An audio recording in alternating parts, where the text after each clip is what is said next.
नमस्कार, नमो नारायण। गीता दैन दैनी के आज के इस क्रम में हम जिन दो श्लोकों का पठन करने रहे हैं, 35वां दिन है और श्लोक है 70वां और 18वां, 17th and 18th shloka of chapter 2 of Bhagavad Gita. तो आइए श्लोक का पठन करते हैं। अविनाशी तु तद्विद्धि येन सर्वमिदं ततं विनाशनम् अव्ययस्यास्य न कश्चित् कर्तुमर्हति।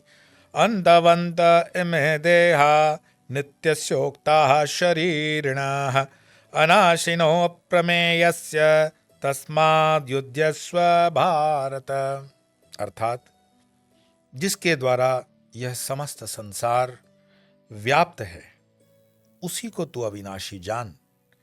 इस अव्यय अर्थात आत्म तत्व का विनाश करने में कोई भी समर्थ नहीं है और इस नाश रहित अप्रमेय अर्थात जिसको अपने से अलग रूप से नहीं जाना जा सकता, उस नित्य स्वरूप शरीर अर्थात शरीर में अभिव्यक्त हो रही आत्मा के ये सब शरीर नाशवान कहे गए हैं। आत्मा के ये शरीर नाशवान कहे गए हैं। इसीलिए हे भरतवंशी तू युद्ध कर। मुख्य बात तो यही है कि भगवान कृष्ण चाहते हैं कि उनके ये शिष्य अर्जुन जो हैं वो कहीं ना कहीं से बस होश में आ जाएं। जिस युद्ध की आवश्यकता है धर्म युद्ध की, उस धर्म युद्ध के लिए वो धर्म युद्ध करें और उसके लिए जो भी तर्क है, जो भी शास्त्र है, जो भी धर्म है, जो भी ग्रंथ है, उसको वो बता रहे हैं। वास्तविकता तो जहां से बोलते हैं ना, अविनाशी तु तद्विद्धि येन सर्वमिदं ततं विनाशनम अव्यास्य न कश्चित् कर्तुमर्हति। हम मानते जो हैं, मानो कि जिसके द्वारा यह समस्त संसार व्याप्त है उसी को तो अविनाशी जान।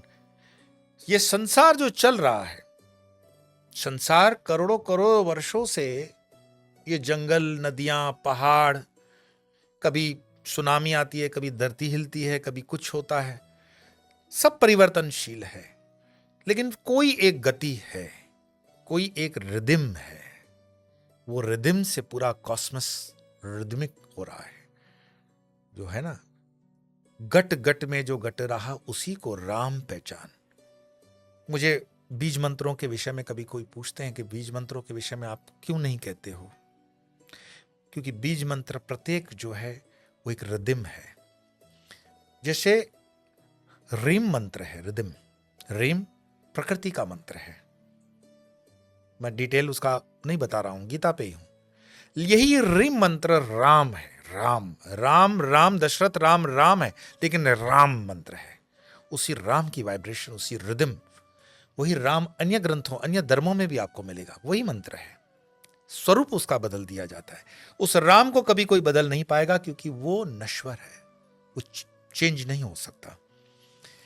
हाँ, देश काल परिस्थिति से उसका इंटरप्रिटेशन गलत हो सकता है, अलग हो सकता है, लेकिन वो कभी चेंज नहीं होगा। तो जिसके द्वारा यह समस्त संसार व्याप्त है उसी राम ने, मानो कि एक ही कंटेंट है चीज का, एक ही बार, मतलब समझो मिठाई है, उसके मैं बॉक्स बदल रहा हूं। मिठाई वही है, लड्डू वही है। कभी लड्डू मैं प्लास्टिक के बॉक्स में डालता हूं, कभी उसको स्टील के डब्बे में डाल देता हूं, कभी उसको पैकेट में डाल देता हूं, कभी उसको पत्तल में डाल देता हूं। लड्डू जैसे वही है। तो जिसके द्वारा यह समस्त संसार व्याप्त, उसी को तो अविनाशी जान। इस अव्यय आत्मा तत्व का विनाश करने में कोई भी समर्थ नहीं है। आत्मा तत्व का कैसे नाश करोगे? लेकिन जब तक आत्म दर्शन नहीं होगा, सेल्फ रियलाइजेशन, तब तक आत्म दर्शन के विषय में बोला भी कैसे जा सकता है? और आत्म दर्शन जो है या सेल्फ रियलाइजेशन है, वो इतना अगर आसान होता तो फिर आए दिन हर गली गली में बोर्ड लग जाते कि आओ सेल्फ रियलाइजेशन सेंटर से खोल लेते हैं। उसके लिए प्रयास किया जा सकता है, प्रयत्न किया जा सकता है, यात्रा को प्रारंभ किया जा सकता है। लेकिन ऐसी कोई स्कीम नहीं कि तुम 10 मिनट के अंदर सोचते हो कि मैं गीता के 2 श्लोक बोलूंगा, तुमने सुन लिया कि तुम्हें ब्रह्म ज्ञान हो जाएगा। ब्रह्म ज्ञान के लिए लोग एक जीवन नहीं, अनेकों अनेकों अनेकों जीवन देकर उसको प्राप्त करते हैं। तो जो ये यात्रा है उसी के अंतर्गत भगवान कृष्ण कहते हैं कि इस नाश रहित अप्रमेय अर्थात जिसको अपने से अलग रूप से नहीं जाना जा सकता है, नित्य स्वरूप शरीरी अर्थात शरीर में अभिव्यक्त हो रही आत्मा। कभी तुमने सोचा शमशान की यात्रा लोग अशुभ नहीं माने, मैं तो कहता हूं कि कबीर साहब के दोहों को जानो, कबीर साहब के दोहों के बाद तुम मीरा को पढ़ लो और संतों के दोहों को पढ़ो। ये एक ऐसी यात्रा का मात्र अल्प विराम है, पूर्ण विराम नहीं है। शरीर का छूटना पूर्ण विराम नहीं है। और नित्य स्वरूप शरीर अर्थात शरीर में जो अभिव्यक्ति रही हो रही आत्मा है वो नित्य है। मुझे पता है कि गीता के कुछ कुछ श्लोकों में बहुत हैवीनेस आ जाती है, उसको संभालने के लिए हम थोड़ा थोड़ा सा डाइल्यूट करने के लिए एग्जाम्पल देते हैं। जैसे मानो तुम्हारे पड़ोस में कोई अंकल आंटी की डेथ हो गई है, तुम्हें फोन पर सूचना दी गई कि सो एंड सो पर्सन नहीं रहे, तुम जाकर के उनके शरीर को इस भाव से देखना। आज तुमने श्लोक सुन लिया, और अगर कभी पहले किसी का डेथ देखा है तो भी याद कर लेना कि उस शरीर में से ऐसा क्या निकल गया, उस शरीर में ऐसा क्या था जो निकल गया जिसकी वजह से ये शरीर जो है वो मिट्टी हो गया, और जिसका नाम मानो कि कल तक तुम उसको मिस्टर ए कहते थे, आज तुम उसको बॉडी कहते हो, dead body of mister A. ऐसा क्या है? मानो कि उसका नाम महेश है, तो वो महेश की लाश को ले जाओ, क्यों नहीं कहते हो महेश को ले जाओ? तो वो जो महेश का तत्व है वो तत्व अनित्य है, वो अनित्य के साथ मिलने चला गया आत्मा। रह क्या गया? महेश का शरीर। और महेश का शरीर कहां ले जाना है? शमशान में। तो वो पूछेंगे भाई महेश का शरीर कब ले जाओगे, महेश की बॉडी कब ले जाते हैं, महेश की मट्टी, मट्टी कुछ लोग मट्टी बोलते हैं, अरे मट्टी को कब ले जाओगे? और देखो आजकल तो कुछ कानूनी धाराओं की वजह से रात को शमशान खुले नहीं रहते थे, वरना कुछ साल पहले तक की बात है कि डेड बॉडी को रात में घर में नहीं रखा जाता था, जितना हो सके सूर्यास्त से पहले पहले हवाले कर दिया जाता था। मट्टी है। 50-50, 60-60, 70-70, 80-80 साल जिन लोगों को हमने गले से चिपका के रखा, उसको 2 घंटे 4 घंटे में हमने इतना पराया कर दिया कि उसको शमशान भेज दिया। और हम रोते हैं, बिखलते हैं, और होना भी चाहिए, क्यों नहीं होना चाहिए, जिनसे लगाव है। और यही बात तो कृष्ण गीता जी के माध्यम से बता रहे हैं कि तुम जिसको मान रहे हो ये मर गया है या चला गया है, वास्तव में वो कहीं नहीं गया है। उस ब्रह्मांड में मानो कि पंच तत्व से उसकी रचना हुई है, कि आकाश तत्व है, कि जल तत्व है, कि पृथ्वी तत्व है, कि वायु तत्व है। वो तत्व अपने तत्व में मिल गए, बाकी क्या रह गया? आकाश आकाश के साथ चला गया, जल जल के साथ चला गया, बाकी रह गया पृथ्वी तत्व। पृथ्वी तत्व जो इसका शरीर, स्थूल शरीर है, वो पृथ्वी तत्व है। उसको तुम अग्नि के हवाले कर दोगे तो अग्नि अग्नि के साथ फिर चली जाएगी, पृथ्वी पृथ्वी के साथ चली जाएगी, सारे तत्व में विलीन हो जाएंगे, मुट्ठी भर राख हो जाएगी। तुम डालो तो गंगा जी में डालो, कोई फर्क इससे पड़ने वाला नहीं। जो जाना था वो तो जीव चला गया। जो जीव कल तक तुम्हारे लिए महेश भैया था, महेश अंकल था, महेश सो एंड सो था, वो चला गया। इसको रोने धोने के माध्यम से नहीं समझा जा सकता। गीता एक ऐसा शास्त्र है जो तुम्हें जगाती है, और बिल्कुल तटस्थ भाव से जगाती है कि ये सब शरीर नाशवान कहे गए हैं, इसीलिए भरतवंशी अर्जुन तू युद्ध कर। अब युद्ध करने का मतलब ये नहीं है कि तुम मारकाट शुरू कर दो, नहीं, धर्म की युद्ध है।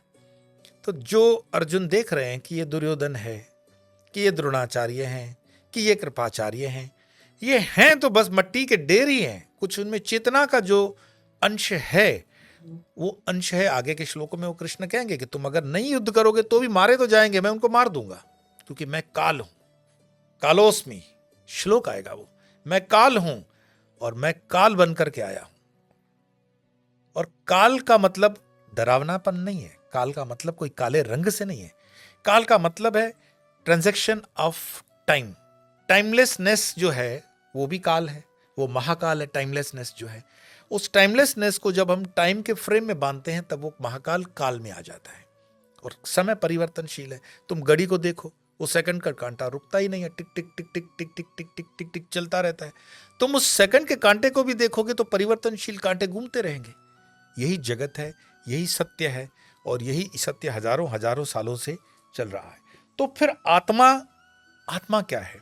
देखो, श्वेताक्षर उपनिषद के अंदर इस श्लोक से आत्मा की उपमा की गई है कि बालाग्रशत बागस्य शतदा कल्पितस्य च बागो जीवस विज्ञेय स चानत्याय कल्पते।